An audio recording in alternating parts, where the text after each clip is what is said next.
আসসালামু আলাইকুম মাই two family, welcome হাউসে কুকিং রেসিপি চ্যানেলে। কেমন আছেন সবাই? আশা করি সবাই ভালো আছেন। আজ আমি আপনাদের সাথে বাড়িতেই তৈরি ম্যাঙ্গো আইসক্রিম শেয়ার করব। দেখে নিন একে একে কিভাবে আমি আইসক্রিমগুলো বানিয়ে ফেলেছি কুলফির আকারে।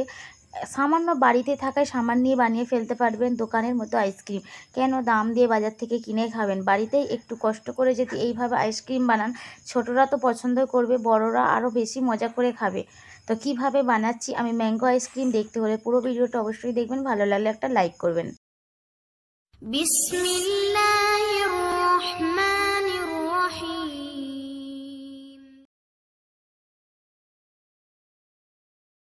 এই গরমের জন্য আজ আমি আপনাদের সাথে শেয়ার করব ম্যাঙ্গো আইসক্রিম। তো ম্যাঙ্গো বা আমের আইসক্রিম বানানোর জন্য এখানে আমি 3টে আম নিয়ে নিয়েছিলাম। আমটিকে ঠিক এইভাবে স্লাইস করে কেটে নেব। দেখে নিন, আমটির কালারও খুব সুন্দর, দেখতেই পাচ্ছেন। আর এর আইসক্রিম বানালে একদম দুর্দান্ত লাগবে।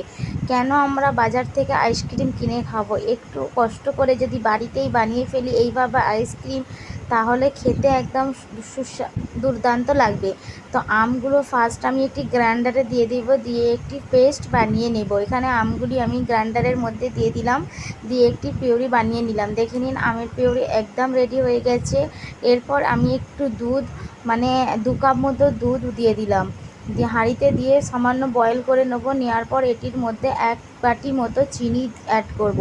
আপনারা দুধের বদলে এখানে পানি দিয়েও বানাতে পারেন, কিন্তু দুধটি দিলে আরও বেশি ভালো লাগবে।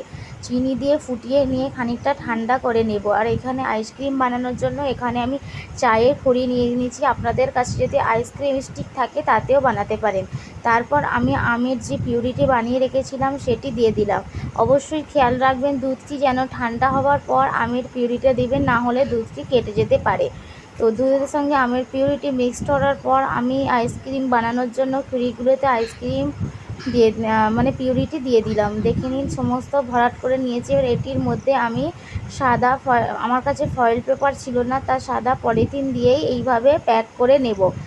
এইভাবে সমস্ত ক্রি আমি প্যাক করে নেব। এখানে সমস্ত ক্রি প্যাক করা হয়ে গেছে। সামান্য মাঝখানটা ফাটিয়ে একটি করে স্টিক লাগিয়ে দেব। আবারও বলছি, আপনাদের কাছে যদি ফয়েল পেপার থাকে তাহলে সেটি অবশ্যই দিবেন, না যদি থাকে অপশানে এইভাবে পেপার দিয়েও বানাতে পারেন। এইভাবে স্টিকগুলো আমি একে একে দিয়ে নেব, দিয়ে ওভারনাইট ফ্রিজের মধ্যে রেখে দেব। একে একে এখানে সমস্ত স্টিক দেওয়া হয়ে গেছে। কিছুটা আমি বিনা স্টিকও বানালাম কুলফি আকারে। এইভাবে বাড়িতেই বানিয়ে ফেলবেন আইসক্রিম। ছোট বাচ্চারা তো খেতে পছন্দই করবে, তার সাথে বড়দেরও দুর্দান্ত খেতে লাগবে। এখানে আমি ওভারনাইট রাখার পর আইসক্রিমগুলো বের করে নিয়েছি। দেখে নিন কতটা সুন্দর জমে গেছে, দেখেই বুঝতে পারছেন।